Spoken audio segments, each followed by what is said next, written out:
তো পানিটা ফোটাতে দিয়েছি। এখন পানিটাতে দিয়ে দিব হচ্ছে একটু তেল আর হচ্ছে একটু লবণ ছিটা দিয়ে দিব যেন চালগুলো একটু ঝরঝরে হয়ে যায়।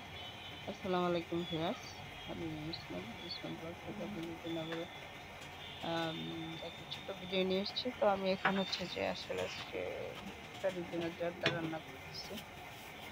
তো পানিতে আমি দিয়ে দিলাম হচ্ছে জর্দা জাফরান কালার, যেটা একটু ফুড কালার দিয়ে দিয়েছি ভিউয়ার্স।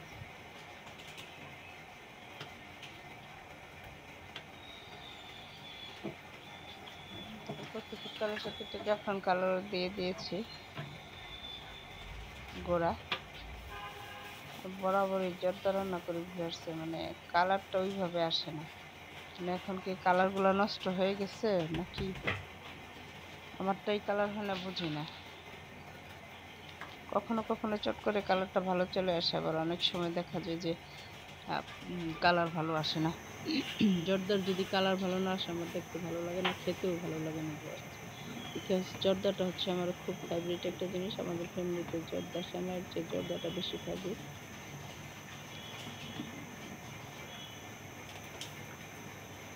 দেখুন সাদা সাদা লাগছে, অবশ্য একটু সেদ্ধ হয়ে আসলে দেন হচ্ছে কালারফুল হয়ে যাবে। তো আমি সেদ্ধ হয়ে গেছে, সেটাকে নামিয়ে নিয়ে এখন আমি হচ্ছে যে বসিয়ে দিচ্ছি জর্দাটা। এখানে চুলাতে প্যান বসিয়ে দিয়ে দিলাম ঘি দিয়ে দিয়েছি ভিউয়ার্স। ঘি দিয়ে এখন এলাচি, দারচিনি, তেজপাতা, লবঙ্গ দিয়ে দিচ্ছি। দিয়ে এখন এগুলোতে দিয়ে দিব হচ্ছে যে কিছু বাদাম কুচি, কিছু কাজু বাদাম, কাঠবাদাম, তারপর হচ্ছে পেস্তা বাদাম, আর হচ্ছে যে অল্প একটু ফুড কালারও দিয়ে দিব।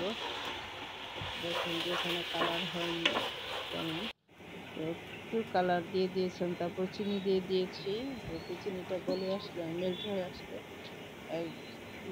কমলার জুস দিয়ে দিয়েছি।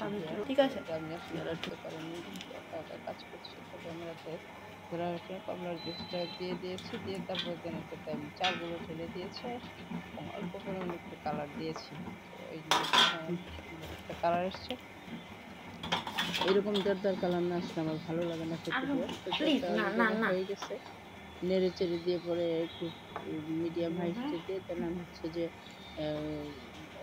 একদম লো হিটে দমে দিয়ে দিয়েছিলাম। দমে দেওয়ার পর ফুটে আসলে দেন আমি এখন এই যে ডেকোরেশন করে নিচ্ছি বেবি সুইটস আর হচ্ছে মিক্স ফ্রুট দিয়ে।